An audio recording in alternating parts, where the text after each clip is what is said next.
बिस्मिल्लाहिर्रहमानिर्रहीम, अस्सलाम वालेकुम। कैसे हैं सब? ठीक है। हमारे सीधे हरूफ हो गए हैं, उसके बाद हमारे नोकदार हरूफ हुए हैं। ठीक है।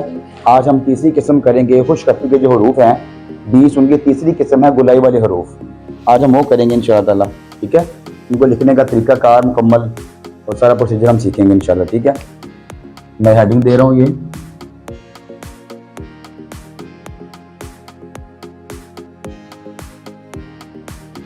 गुलाई वाले हरूफ। इनकी तादाद मैंने कितनी बताई हुई है आपको? जी, इनकी तादाद 8 है। ठीक है। ये मैं तादाद लिख रहा हूँ 8। ये 8 हरूफ हैं गुलाई वाले। इन्हें गुलाई वाले हरूफ क्यों कहा जाता है? गोल होते हैं शेप में। ठीक है। तो इसलिए इनका नाम गुलाई वाले हरूफ है। जैसे सीधे हरूफ का मैंने बताया था आपको, ये हम इरादा करते होते हैं, रिवीजन करते हैं ताकि पीछे वाला काम साथ से चलता रहे। सीधे हरूफ वो होते हैं जो लाइन के साथ सीधा चलते हैं।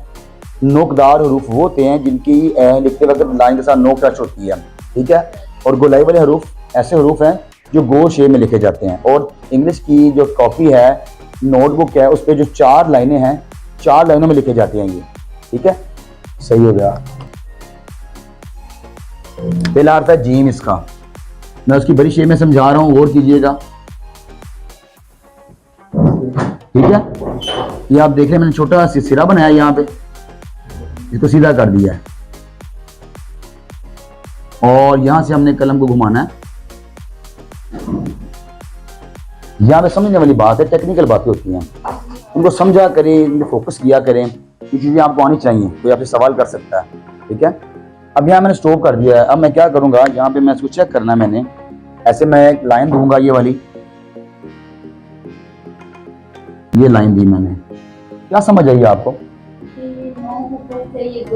हाँ, टच हो रही है। ठीक है। बिल्कुल सीधी है, स्ट्रेट है, ऐसे रहना है इसने। इसको अपने ऐसे हैंडल करना है। इसकी गलत शेप्स भी हैं, मैं वो भी शेयर करता हूँ आपके साथ। इसके पहले ये देखें आप, यहाँ मैंने ये लाइन लगाने का मकसद है कि यहाँ तक मैं ले आऊँ, उसके बाद इसमें घुमा रहा हूँ आगे। ये देखिए ना,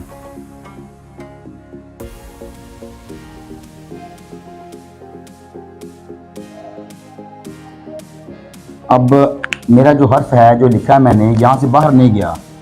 इधर मैं लाइन लगा रहा हूँ। ठीक है। इधर से बाहर नहीं गया। ठीक है। ये देखें जरा, एरो बनाया। एरो का मकसद है कि बिल्कुल सीधा टच हो रहा है। ठीक है। उसके बाद एक चीज और होती है, अगर मैं यहाँ पे ये डैशेस लगाऊंगा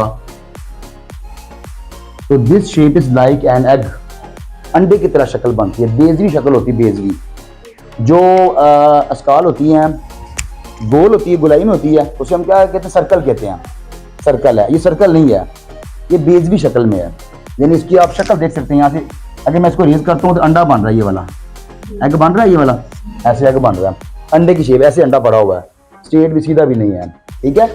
एग की शेप यहाँ से बननी चाहिए, ये आपने चेक करना है। उसके बाद एक चीज़ ये है, अगर मैं यहाँ हाशिया लगा रहा हूँ, यहाँ से एक लाइन में और खींच रहा हूँ, ये वाली, ये क्या समझ आई आपको? ये जो उसका लास्ट वाला कोना सिरा है, इसका जो रिफ्लेक्शन इस पे पड़ रहा है स्नो के ऊपर। ठीक है। इसके अंदर ये चीज़ें सीखने वाली हैं। यहाँ पे सीधी लाइन लगाई है, इसकी नोक के साथ इसको यानी टच नहीं होने देना, आगे बाहर निकलने देना। इसकी जो इसका जो पेट है ये वाला, और इधर से जिसका ये वाली साइड है, यहाँ से हम सीधी लाइन लगाएंगे तो इसकी जो शेप इधर इस पे पड़ रही है। ठीक है। बैलेंस है दोनों का, शाबाश।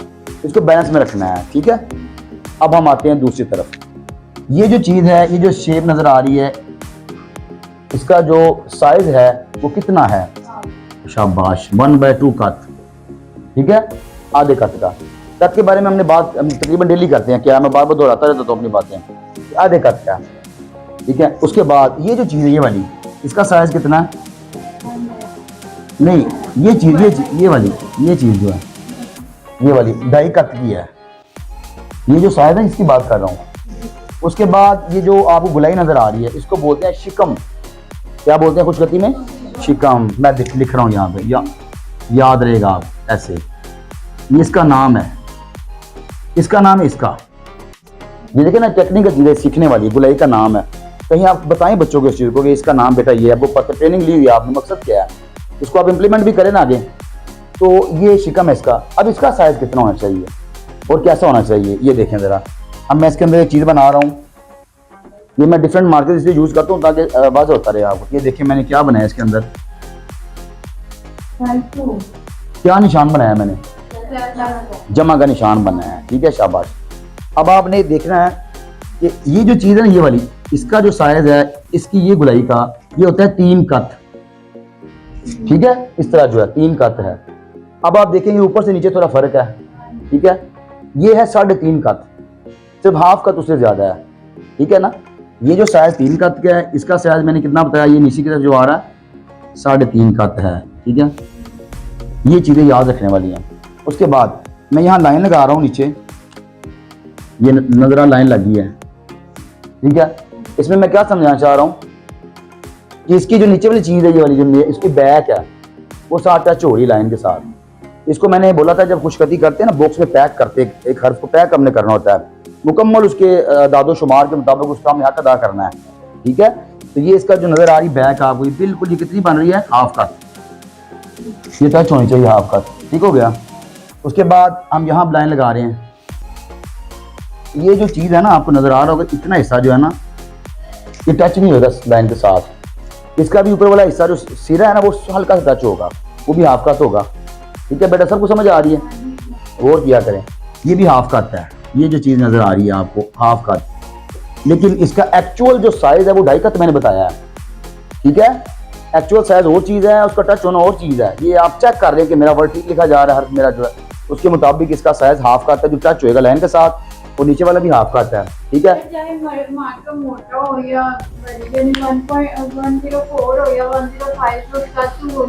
605, अब उस कलम के हिसाब से कट आप चेक करेंगे। मेरा कलम ये लिखने वाला ना, इसके हिसाब से मेरे कट चेक होंगे। जो मार्कर आप यूज करते हैं, 604 नंबर है, 605 नंबर है, मैंने 70 नंबर बताया था आपको, ये 90 नंबर इसके ऊपर लिखा हुआ है, ठीक है। तो नंबरों के हिसाब से मार्कर होते हैं, कटिंग की होती है, कट होता है उनका, उस हिसाब से कट चेक करने होते हैं। अभी तो समझाने के लिए मैं लिख रहा हूँ, मैं इसको छोटा लिखता हूँ उसके एतबार से। जब हम उसको पैक करेंगे ना, मैंने बताया था बॉक्स में राइटिंग पैक करते हैं, जो उसको ऊपर वाला सिरा लाइन का होगा उसके साथ। अब ये था हमारा समझने वाला काम। अब हम आते हैं एक्चुअल जो राइटिंग है, ये वाली, इसको मैंने पकड़ा है, मैंने स्टाइल बताया वो पकड़ने के, इसका नाम मैंने बताया आपको स्पोर्टिंग फिंगर, होल्डिंग फिंगर, ये होल्ड खाली गिर नहीं सकता, ये राइटिंग फिंगर, इनके 3 नाम है। बच्चों को बताया करें ज़्यादा स्कूल के अंदर, ये चीज़ें शेयर किया करें। अब ये गिर नहीं सकता, अब भी नहीं गिर सकता, क्योंकि स्पोर्ट और उसको मैंने होल्ड किया हुआ है, ये राइटिंग फिंगर हो गई। अब इसके साथ लिख रहा हूँ मैं, ये लाइन है मेरी, ठीक है। ये लाइन से हल्का सा मैंने छोटा सा निशान लगाया जो मैंने आपसे बोला है, और ये निशान मैं लगाऊंगा कलम की नोक के साथ। जब हम कलम इस्तेमाल करते हैं ना, एक पेन के अंदर 2 चीज़ें इस्तेमाल होती हैं, ये इंपॉर्टेंट मैसेज है। ये कलम है, इसके अंदर आपको एक इसकी नज़र आ रही है जी, नज़र आ रहा है, क्या इसको बोलेंगे, नोक नज़र आ रही है। इसके अंदर 2 चीज़ें इस्तेमाल होती हैं, पूरा कलम और कलम की नोक। नोक इस्तेमाल करते हैं बारीकियाँ बनाते वक्त, जहाँ भी बारीकी आनी है वहाँ नोक इस्तेमाल करनी है, और जहाँ आपने मोटाई लानी है वहाँ पूरा कलम इस्तेमाल करना आपने, ये गुलाई लानी है, ठीक हो गया, शाबाश। ये देखें आप नोक देख रहे हैं। अब मैं यहाँ रखूँगा दरमियाना कलम, ये ठीक है। अब मैंने यहाँ से घुमाना है, ये मेरा हर्फ बन गया है। अब मैं चेक कर रहा हूँ, समझ आइए आपको, ये देखिए मैं चेक किया है, एग टाइप बन गया है, ये लाइन से बाहर नहीं जा रहा, ठीक है। तो ठीक है, इसकी गलत शेप्स कौन सी हैं वो भी मैं आपको बता रहा हूँ, आपको पता हो। गलत शेप ये देखें ज़रा, रॉन्ग शेप है, ये बिल्कुल ठीक बन गया है, ये रॉन्ग शेप है। कैसे रॉन्ग है ये देखें ज़रा, ठीक है, रॉन्ग शेप है इसकी। अच्छा, अब आप कह रहे हैं सर मैंने बड़ा प्यार लिखा है, ये बहुत प्यार, लेकिन ये रॉन्ग है। समझ गए रॉन्ग क्यों है? ये देखे ना, ये जैसे अंदर की तरफ है, ये बाहर की तरफ है, ये रॉन्ग शेप है। चलें आप इसको ठीक कर लेते हैं। कुछ बच्चे ना यूं भी क्लासेस में करते होंगे, इस तरह यूं करते होंगे, ऐसे ये चीज़ बनाते होंगे, बनाते हैं ना। खुशखती में ये चीज़ कहीं भी नहीं आया, किसी भी हर्फ को देख लें आप। जीन की तख्ती, जब हम तख्तियाँ सीखेंगे ना, तो ये तख्तियों के अंदर चीज़ें बताई जाती हैं, लेकिन मैं एडवांस ही बता रहा हूँ, ये चीज़ कहीं भी नहीं आया। लेकिन ये खूबसूरती के लिए ना हमने खुद से बनाई हुई है, खुद खतात नहीं, अरबिक में भी नहीं है। अरबिक में खे इस तरह से है ना, जब अरबी राइटिंग पे हम बात करें वो यूं ऐसे है, सीधा ऐसे है, खे है, जीम है, चे जो भी है, ऐसे है, ये चीज़ ऐसे है, सीधी बनेगी। अच्छा जी, अब हमारा जीम है, पहला हर्फ जो है, गुलाई वाले हरूफ हमारे कुल 8 हैं, उनमें से पहला हर्फ हमारा जीम है। इसकी मुकम्मल टेक्निकलिटीज़ मैंने बता दी आपको, कोई सवाल आप चाहे तो आप कर लीजिएगा, इसको फिर देखने एक दफ़ा ताकि ध्यान से देख लें। लाइन है, देखें बेटा, ये आपने कलम को रखा है ऐसे सीधा लेकर गए हैं, यूं घुमाया है, ठीक है। जहाँ तक लाके मैंने हाथ उठा लिया, ये एक टाइप का 7 बना हुआ, 7 जो होता है ना उसका काउंटिंग का 7 होता है ना, बच्चों को बताने के लिए। बच्चों को बोले बेटा 7 लिखें, 7 लिखा गया। यहाँ से भी प्रैक्टिस करवाएं आगे, ठीक है। 7 ऐसे ही होता है ना, 7 ऐसे ही कर लेते हैं आप। ये देखें 7 लिखा है जी, ये दें, यहाँ से ऐसे घुमा दें, बन गया जीम आपका। ये देखें, बस कितनी सी बात होती है। अब आप इसको देखते हैं, यहाँ पे हम घुमाना है यूं करके, ठीक हो गया। अब यहाँ पे करने वाले सवालात बहुत ज़्यादा हैं, सवालात किया करें। ये सवाल है कि बच्चे आप पूछ सकते हैं सर ये लाइन से ऊपर जाएगा, लाइन से टच करना है, कितना ऊपर लेके जाना है, पूछ सकते हैं ना आप। तो देखा करें, पूछा करें आप जो सवालात। हाँ जी, मैं लिख देता हूँ। आपको जो रजिस्टर दिए गए हैं ना ENS की तरफ से, हमारे जो रजिस्टर हैं उनमें भी बहुत अच्छे अंदाज से लिखा हुआ है, ठीक है। जो हमारे भाई वीडियोस वगैरह भी देखते हैं उनके लिए भी बहुत अच्छा मैसेज है ये। ENS के जो रजिस्टर तैयार किए हैं खुशगति के, मैंने सबको देखा है, उनको चेक किया है, बड़े अच्छे अंदाज से लिखे हुए हैं खुशगति के एतबार से। ये जो रजिस्टर्स हैं सारे, ठीक है, ये आप हाँ जी देख रहे हैं, ये ENS की तरफ से जो रजिस्टर शाया किए गए हैं खुशगति के एतबार से। अभी हम इस पर और वर्क भी कर रहे हैं, इंशाल्लाह ताला ये मार्केट में और अच्छे अंदाज से भी आएंगे, अभी बड़े अच्छे अंदाज में है। अभी पहले बच्चों को ये स्टेप्स आप शुरू करवाएं एक दफ़ा, ठीक है। जब ये लगवा देंगे, इसको हल करवा लेंगे आप, फिर आप वीडियोस के अंदर भी मैसेज करके पूछ सकते हैं। हमारे जो पेज है, जो चैनल है हमारा, उसके ऊपर भी आप पूछ सकते हैं, मैसेज करके हम बताएंगे इंशाल्लाह आपको। उसके अलावा कोई भी क्वेश्चन किसी किस्म का भी हो आप पूछ सकते हैं। ये सारा मैंने देखा और बड़े अच्छे अंदाज से बच्चों को सिखाने के ना इनिशियल स्टेज से देख सकते हैं आप। ये मतलब हुरूफ तहजीब बताई गई है लाइनों के एतबार से। खुशगति में मेन चीज़ यही होती है और ये बहुत कम लोगों को पता है, ठीक है। जिनको पता है वो कदर करते हैं, वो समझते हैं इस चीज़ को। ज़रूर इसको प्रमोट करें आप स्कूल के अंदर।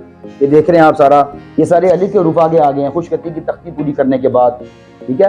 अलिफ के बाद आगे बे के हरूफ आ जाएंगे, ये देखें गुलाइयाँ आ गई हैं सारी आगे, नोकदार हरूफ आ गए हैं, ठीक है।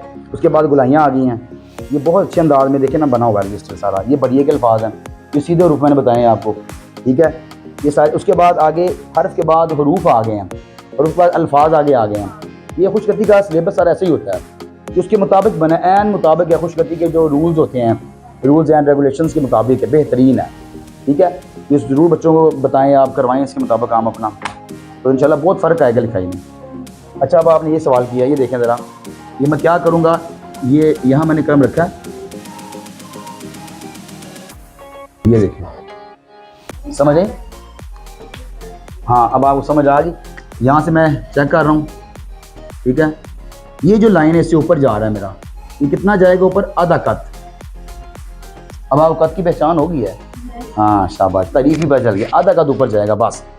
लेकिन बाज़ जगह पे ना इसको टच भी किया हुआ साथ, मिसाल के तौर पर यूँ लिखा हुआ है, ऐसे किया हुआ, ऐसे, किसी हद तक वो भी ठीक है, किसी हद तक ठीक है वो, लेकिन बेहतरीन और रूल्स के मुताबिक ये है, ठीक हो गया।